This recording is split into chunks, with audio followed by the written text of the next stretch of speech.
Hey guys, this is Heretic and it's Wednesday, July 28th, 2021, and in this video we're going to go over update 11.5, both looking at the mail and actually putting it to practice. But before we get started, if you're a fan of King of Avalon and mobile gaming in general and would like to see more content like this, then go ahead and click that like button on this video. Subscribe if you haven't already, and most importantly, let your friends and your alliance know about the channel and get them to come watch some videos. Thank you. So quickly, let's go through the mail. All right, so the reason for this update is the preparation for UAC that's coming out again relatively soon.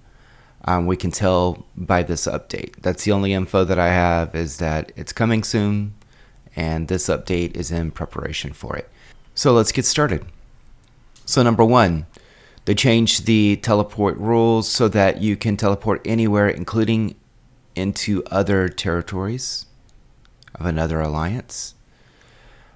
When you do teleport into someone else's hive, you can't put on a peace shield, which is awesome.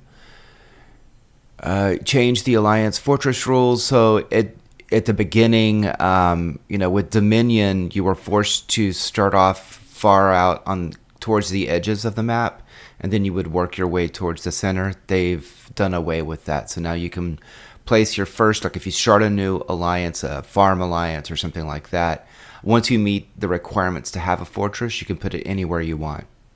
Well, anywhere where it'll fit, They adjusted the upper limit of the Alliance Hospital, and it's relative to what your hospital capacity is. So the more hospital capacity you have, the higher the more amount of troops can be healed within the Alliance Hospital. And once you overflow that, then they'll go to Sanctum.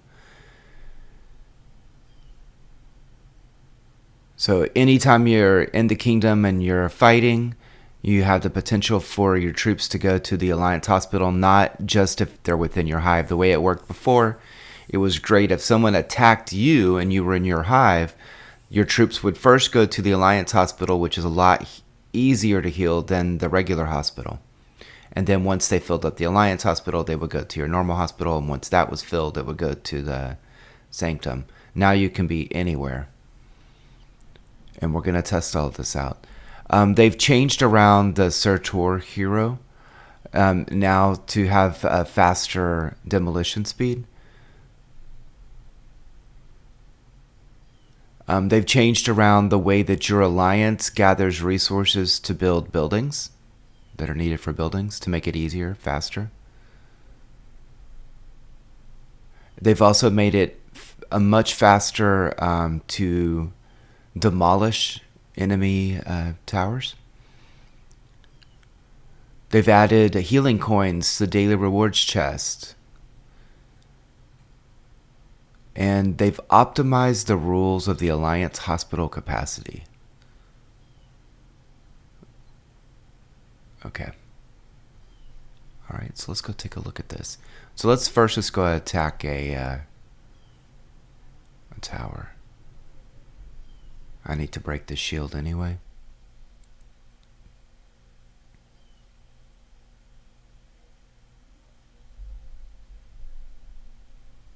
Boom, boom. Almost all of this gold that I have, I got through the anniversary event, the Fortune Landscape. Just crazy. Yeah, check this out. This is just me. And it's only going to take 3 hours to demolish this tower. I would have expected about 10 hours, 11 hours. That's cool. Let's go jump around to somebody's hive.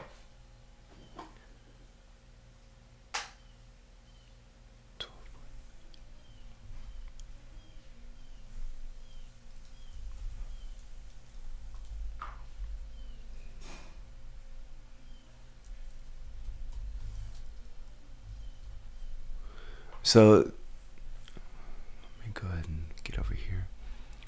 So one of the really cool things here is with the ability to jump into other people's hives is that you can actually farm a lot easier. So what we were having to do before is move our farms to the edge of your hive so that you can, and then have to move around. Now you can go directly into the hive, right to the castle that you want to do. Let's see. So I'm going to look at my hospital right now. So there's a couple things I want to test here. So right now I already have some troops in my Alliance hospital, so that's cool. That'll help test a little bit.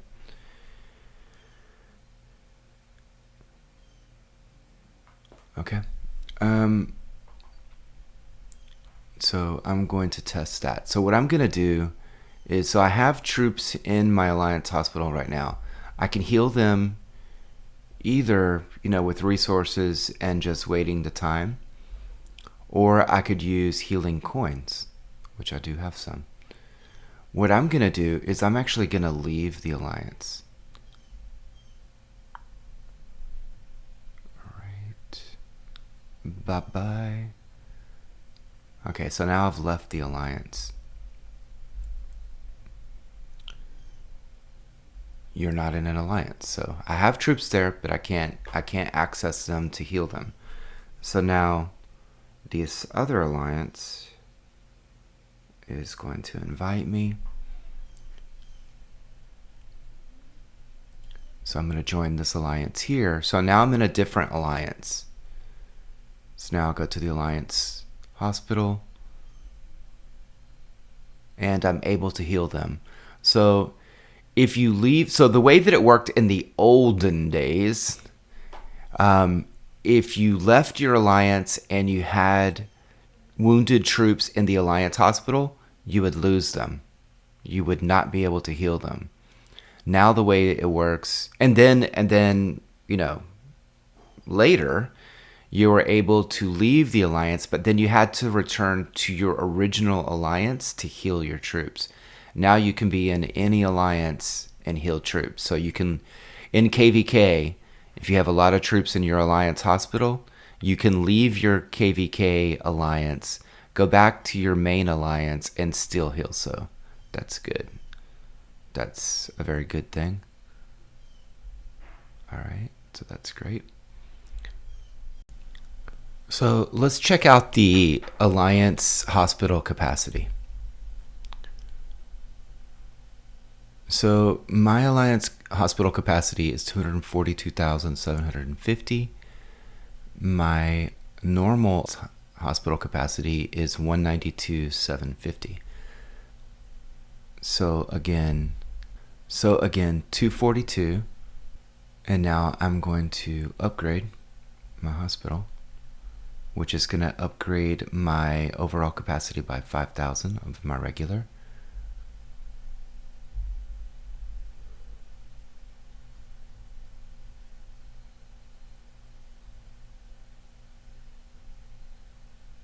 All right. Okay. So now I've gone from 192 to 197. And I've gone from 242 to 247.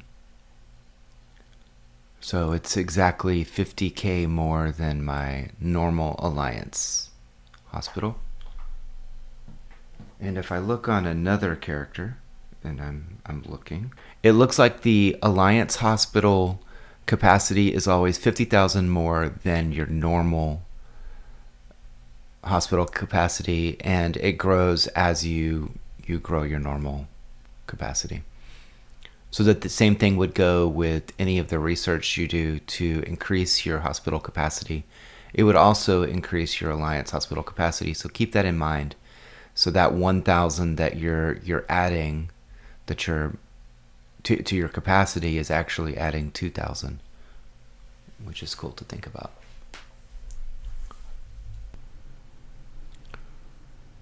And when we looked at the demolishing a tower and how quick that was, the same thing goes for building towers now. So the speed has increased significantly. It's 2 to 3 times faster than it was before. So keep that in mind when you're building your towers out, that they're going to go a lot quicker now. So now I'm in another alliance's territory and I want to shield. Let's see what happens.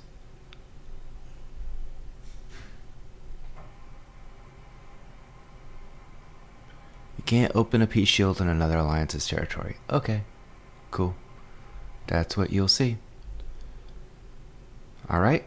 So this is it for update 11.5. If there's something that I've missed or something that you've found along the way, a lot of times updates include things that don't appear in the actual mail that were sent, and we'll figure them out as we go along.